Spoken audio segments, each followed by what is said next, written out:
In the summer of 2025, Brazilian designer Cicero Moraes released a new digital modeling study that quickly gained attention online.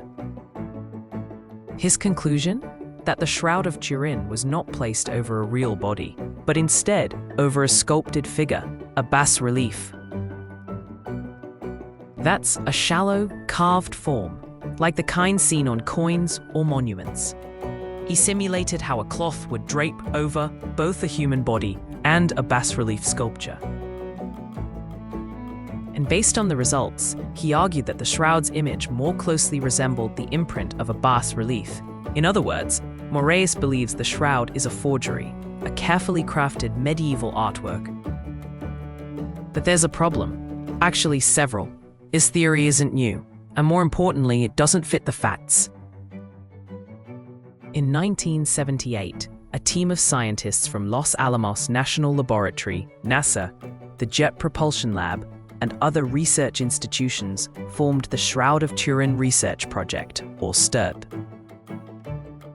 They were granted direct access to the cloth and used a wide range of tools, from infrared thermography and X-ray fluorescence to spectroscopy, photomicroscopy, and chemical analysis. Their conclusion?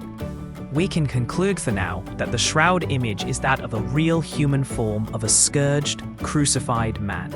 It is not the product of an artist. The blood stains are composed of hemoglobin and also give a positive test for serum albumin. The image is an ongoing mystery, and until further chemical studies are made, the problem remains unsolved. STURP Final Report, 1981. Let that sink in. It is not the product of an artist, and here's why the bas-relief hypothesis fails. It doesn't explain the extreme superficiality of the image, which only affects the top 1 to 2 microfibers of the cloth, thinner than a human hair.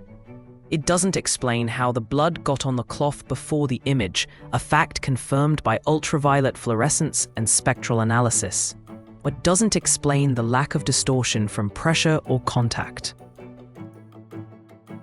It doesn't explain the absence of pigment, binder, or medium.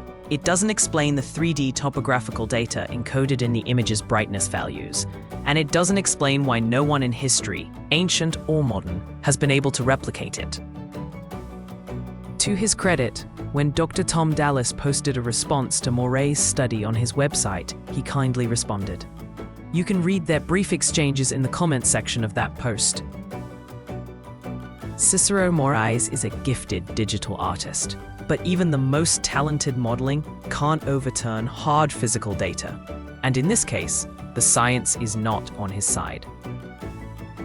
The Shroud of Turin is not a product of bas-relief imprinting. It is something far more complex, and still, to this day, unexplained.